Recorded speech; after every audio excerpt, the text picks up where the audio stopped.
आत्मीय भाइयों एवं बहनों, आपको पुस्तक महापुरुषों के अविस्मरणीय जीवन प्रसंग भाग 1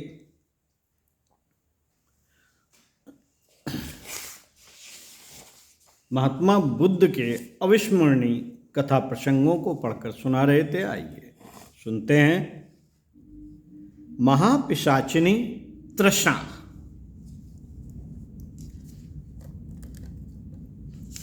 राजा श्रोणिक सदा अशांत रहते थे।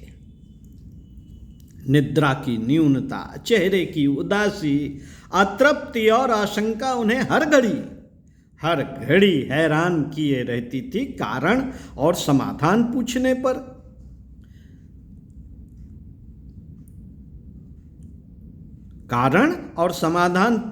के लिए वे भगवान बुद्ध के पास गए। प्रवचन चल रहा था। सभी भिक्षु अति प्रसन्न मुद्रा में उसे श्रवण कर रहे थे। चेहरे पर तेजस्विता और आनंद की पुलकन से सभी दिव्य लग रहे थे। राजा की जिज्ञासा को समझते हुए तथागत ने उसी प्रवचन में यह तथ्य जोड़ दिया कि मनुष्य क्लांत और उल्लसित क्यों रहता है। उन्होंने कहा, तृष्णाएं ही मनुष्य को खाती हैं। उनसे बचा जा सके तो राजा रंक सभी समान रूप से सुखी रह सकते हैं।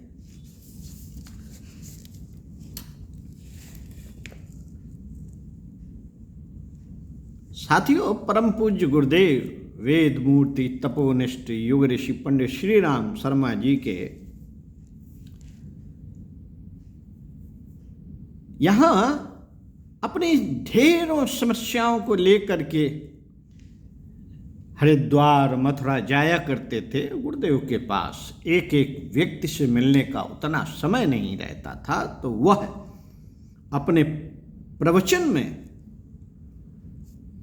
जो उद्बोधन देते थे वो उन सभी की समस्याओं को पढ़कर जानकर अपने उद्बोधन में ही सारे प्रश्नों का उत्तर देते थे। अलग से कोई उनसे फिर मिलने के लिए अपना समय वेस्ट नहीं करता था। उस प्रवचन में ही उन सभी को अपना उत्तर प्राप्त हो जाता था। इसी तरीके से भगवान बुद्ध ने अपने प्रवचन में ही राजा की इस जिज्ञासा को समझ लिया और उसका उत्तर भी दे दिया। मित्रों, ब्राह्मणत्व की क्या पहचान है? इस संबंध में भगवान बुद्ध अनाथ पिंडक के जेत वन में ग्रामवासियों को उपदेश कर रहे थे। शिष्य अनाथ पिंडक भी समीप ही बैठा धर्म चर्चा का लाभ ले रहा था। तभी सामने से महाकश्यप, मौदगल्यायन, शारिपुत्र, चुंद और देवदत्त आते दिखाई दिए। उन्हें देखते ही बुद्ध ने कहा, वत्स उठो, यह ब्राह्मण मंडली आ रही है, उसके लिए योग्य आसन का प्रबंध करो। अनाथ पिंडक ने आयुष्मानों की ओर दृष्टि दौड़ाई, फिर सा आश्चर्य कहा, भगवान,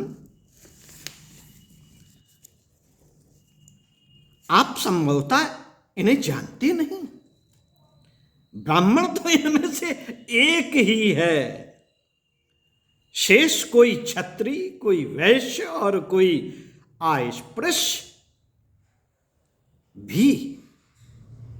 अस्पृश्य भी है।